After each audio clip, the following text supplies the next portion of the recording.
देवेंद्र फडणवीस, अजित दादा, एकनाथ शिंदे कृषी मंत्र्याला विनंती आहे की ह्या 7-12 कोरा करा आणि आमच्या शेतकऱ्याची दिवाळी गोड करा. एवढीच त्यांना नम्रताची विनंती आहे. तर काय सांगाल आज तुम्ही या एल्गार मेळाव्याला आलेला आहात?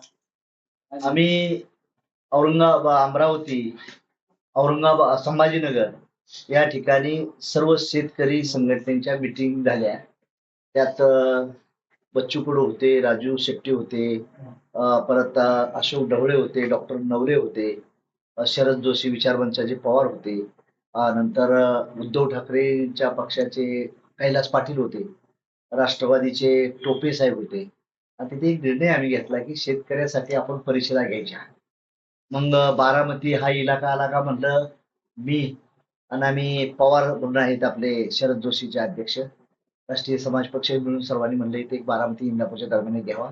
नंतर राष्ट्रीय समाज पक्ष सांगोलीला एक मेळावा घेतोय. बच्चू कडूंचा परवा ह्याला झाला, अमरावतीला झाला. आमच्या ज्या आम्ही सर्व संघटना एकत्र येतोय त्या त्या पक्षाने एक एक प्रोग्राम शेतकऱ्याला जागृतीसाठी हा घ्यायचा.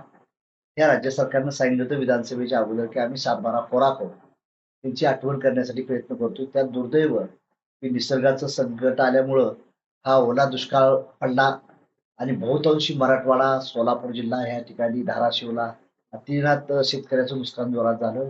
एका एका शेतकऱ्याच्या 20-20 जर्शा गाई, त्याची 1.5 लाख म्हैशी अशा वाहून गेल्या. नंतर नदीच्या शिना नदीच्या काठचं, गोदावरीच्या काठावरची नद्याचं त्या जमीन होती ती खरडून पुरी गेली. 1 एकर जर जमीन भरायची असेल तर 6 ते 7 लाख रुपये खर्च येतो. आणि या राज्य सरकारचं काल पॅकेज आमच्या राष्ट्रीय महाराष्ट्राच्या अध्यक्षांनी काशीनाथ शेट्टींनी मुख्यमंत्री, उपमुख्यमंत्री आणि अर्थमंत्र्यांना निवेदन दिले की आम्हाला एकरी 50,000 रुपये द्या.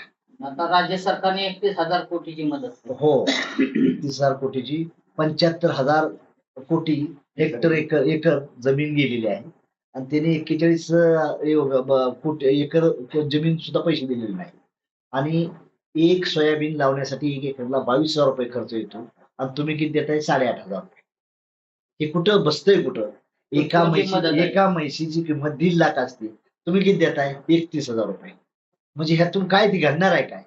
म्हणून आमचं म्हणणं आहे की राज्य सरकारला की बाबा तुम्ही 7-12 पहिला कोरा करा आणि ओला दुष्काळचा जे रिअली आहे त्यात 60 आणि 61% पंचनामा व्हायला लागले, 100% पंचनामा नाही व्हायला लागले. आणि तुम्ही एनडीआरएफच्या जे नॉर्म्स आहेत तीच तुम्ही अडॉप्ट केलेले आहेत. म्हणजे इंडियाला काय म्हणणं आहे की 47,000 रुपये खरडलेले जमीन द्या, तेच तुम्ही द्याल का? विना कंपनीचं तुम्ही नाटक सांगताय. नरेगाला पैसे कुठे आहेत? 3 लाख तुम्ही द्यायला राहते. हा याच मोठ्या ज्या ह्यांनी काम केलेलं आहे आपल्या उद्योगपतींनी, कॉन्ट्रॅक्टर लोकांनी, त्यांचं द्यायला तुमच्याकडे पैसे नाहीत. आत्महत्या केले, 72 लोकांनी आत्महत्या केली, शेतकरी लोकांनी आत्महत्या केली. म्हणजे अशा किती आत्महत्या तुम्ही घडवून आणणार आहे? म्हणून आमचं म्हणणं आहे राज्य सरकारला तुटपुंजी मदत आहे. पहिला तुम्ही 7-12 कोरा करा आणि ह्यांची जास्तीत जास्त तुम्ही यात पैसे वाढवण्याचा प्रयत्न करू या गोष्ट आहे. तर हे घडावं त्यासाठी आम्ही मंडळी सारी फिरायला लागलो आहे. आणि ह्यातून काय मूळ रडल्याशिवाय काय उचलत नाही. म्हणून हे महाराष्ट्रामध्ये आम्ही शेतकऱ्याला जागरणी करण्याची उमेद होतो.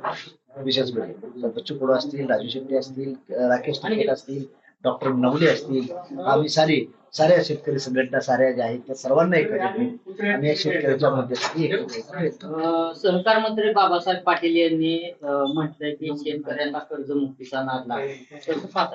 आता ते काय होतंय, त्यांच्या सरकारची मला वाटतं व्यवस्थाच ते असेल तसं मग त्यांच्या तोंडातून ते आलं.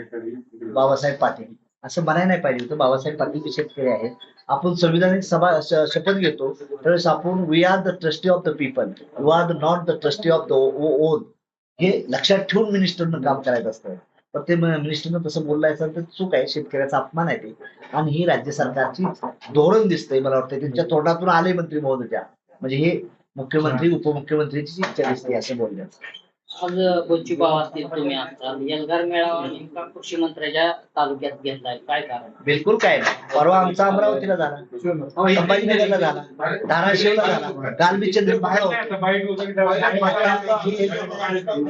त्यामुळं आदरणीय दादा असतील किंवा असतील आम्ही सर्वांच्या ठिकाणी घेतला. आम्ही रोज प्रोग्राम चालला तिथंच घ्यायचा. ते बारामती किंवा इंदापूरला आमचं होम ग्राउंड माझं पिस्तच आहे ना. त्यामुळे ह्याच्या विरोधात त्याच्या विरोधात असलं काय नाही. आता कुठलं इलेक्शन नाही, मत मागण्यासाठी फिरत नाही. आम्ही महाराष्ट्रातल्या 33 जिल्ह्यापैकी 36 जिल्ह्यापैकी 31 जिल्ह्यात मी स्वतः पश्चिम फिरायला लागले, राजशेट्टी फिरायला लागले. आम्ही लोकांचा जाऊन जोडण्याचा प्रयत्न करतो. काल कुठं होतो बघा, चंद्रपूरला होतो. तुमच्या चॅनलला समज असेल. त्यामुळे आम्ही रात्रभर प्रवास करतोय, दिवसभर सभा घेतोय, रात्रभर प्रवास करतोय. त्यामुळं नुसतं इथंच इंदापूर किंवा बारामतीचं आहे असं काही नाही. आम्ही महाराष्ट्रात सर्व ठिकाणी दावी करतोय, भारतभर करतोय. सरकार तुटपुंजी मदत करतंय, कर्जमाफी करणार नाही अशी घोषणा देखील म्हणजे त्यांच्या बोलण्यावरून दिसतंय. नेमकी तुमची भूमिका काय असणार? आमचं कसं आहे, जनतेला जागा करणं. प्रजा समाज जर जागा झाली तर राजा समाजाला भिकारी बनवणं. ह्यांचं सरकार उलटण्यासाठी जे जे करता येईल ते करावं लागेल. म्हणून आपण लोकांना शान केलं पाहिजे ना, पाहिजे सुटला. दुधाच्या दराबद्दल असेल, शेतकऱ्याच्या बद्दल असेल, या साऱ्याच गोष्टीसाठी करण्यासाठी आमचे जागरण मेळावा चालले. त्या माध्यमातून जनतेला कानावर जाईल, लोक शानी होतील, समजते, अशा हेतून आमचं चाललेलं आहे. हे मंत्री मुख्यमंत्रीच्या दारात, काल नागपूरला होतो, परवा आम्ही, काल चंद्रपूरला होतो. मग विशेष म्हणजे बच्चू भाऊ मला काल पुण्याला होते, राजू शेट्टी फिरतात, काल बेळगावला होते. त्यामुळे आम्ही शेतकरी जिथं असेल तिथं आम्ही जाण्याचा प्रयत्न करतो. स्थानिक स्वराज्य संस्थांच्या निवडणुका तोंडावर आलेल्या आहेत. तुमची भूमिका पक्षाची काय असणार आहे? आज आता सध्याला शेतकऱ्यासाठी आलोया. आम्ही सारे शेतकरी नेते एकत्र येऊन शेतकऱ्याचा कसा 7-12 कोरा व्हावा या इच्छेसाठी आलोया. अजून राजकारण करताना त्यावेळेस बघू ना, तुम्हाला सांगितलं बोलून जाईल, चॅनलवर मुलाखत दिली जाईल इलेक्शनच्या वेळेस. कृषी मंत्रिमंडळ काय आव्हान कराल शेतकऱ्यांसाठी? देवेंद्र फडणवीस, अजित दादा, एकनाथ शिंदे, कृषी मंत्र्याला विनंती आहे की 7-12 कोरा करा आणि आमच्या शेतकऱ्याची दिवाळी गोड करा. एवढीच त्यांना नम्रताची